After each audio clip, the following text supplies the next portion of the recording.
महाभारत के महाप्रस्थान पर्व के अनुसार जब कुरुक्षेत्र के युद्ध और 36 वर्षों के लंबे शासन के बाद पांडवों ने यह अनुभव किया कि उनका इस पृथ्वी पर कार्य पूरा हो चुका है, तब उन्होंने सदैह स्वर्ग जाने का निर्णय लिया।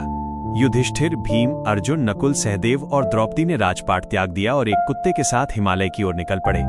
यह यात्रा अत्यंत कठिन थी और वे सभी ऊंचे पर्वतों की दुर्गम चढ़ाई कर रहे थे। इसी यात्रा के दौरान सबसे पहले द्रौपदी लड़खड़ाकर जमीन पर गिर पड़ी।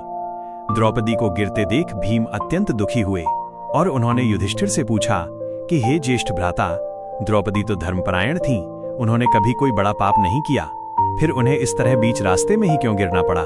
वे हमारे साथ स्वर्ग तक क्यों नहीं पहुंच सकी?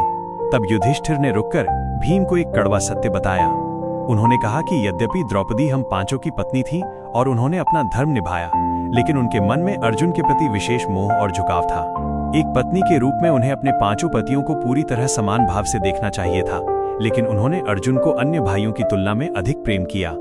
उनके मन का यही छोटा सा पक्षपात उनकी मृत्यु का कारण बना और इसी दोष की शुद्धि के लिए उन्हें शरीर त्यागना पड़ा।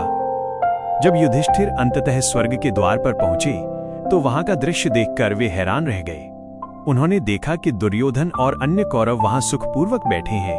युधिष्ठिर ने इंद्र और देवदूतों से पूछा कि उनके भाई और द्रौपदी कहाँ हैं। तब उन्हें एक देवदूत के साथ एक ऐसे मार्ग पर ले जाया गया जो बहुत ही अंधकारमय, दुर्गंधयुक्त और भयानक था। वहां चारों ओर चीखें सुनाई दे रही थी। जैसे जैसे युधिष्ठिर आगे बढ़े, उन्हें द्रौपदी और अपने भाइयों की आवाजें सुनाई दी जो उन्हें रुकने के लिए पुकार रहे थे। द्रौपदी वहां अत्यंत कष्ट में दिखाई दे रही थी।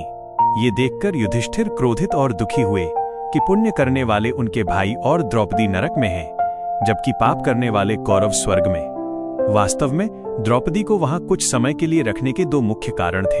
पहला ये कि उन्होंने जीवन में जो छोटे छोटे दोष किए थे, जैसे अर्जुन के प्रति विशेष आसक्ति, उनका फल उन्हें भोगना था ताकि उनकी आत्मा पूरी तरह निर्मल हो सके। दूसरा कारण युधिष्ठिर की अंतिम परीक्षा थी। देवताओं ने एक माया रची थी यह देखने के लिए कि क्या युधिष्ठिर स्वर्ग के सुखों के लालच में अपने प्रियजनों को नरक में अकेला छोड़ देंगे। जैसे ही युधिष्ठिर ने यह दृढ़ निश्चय किया कि वे स्वर्ग के सुखों को त्याग कर अपने भाइयों और द्रौपदी के साथ इसी कष्टकारी स्थान पर रहेंगे, वैसे ही वो सारा मायाजाल छिन्न भिन्न हो गया। स्वर्ग के देवता प्रकट हुए और उन्होंने बताया कि द्रौपदी और पांडवों ने अपने सूक्ष्म पापों का प्रायश्चित कर लिया है। द्रौपदी का वो नरक दर्शन केवल थोड़े समय का था ताकि उनके मन की सांसारिक आसक्तियां मिट सकें। इसके बाद द्रौपदी ने अपने दिव्य रूप को प्राप्त किया और वे स्वर्ग में देवी के समान प्रतिष्ठित हुईं। ये कथा हमें सिखाती है कि मृत्यु के अंतिम क्षणों तक व्यक्ति को अपनी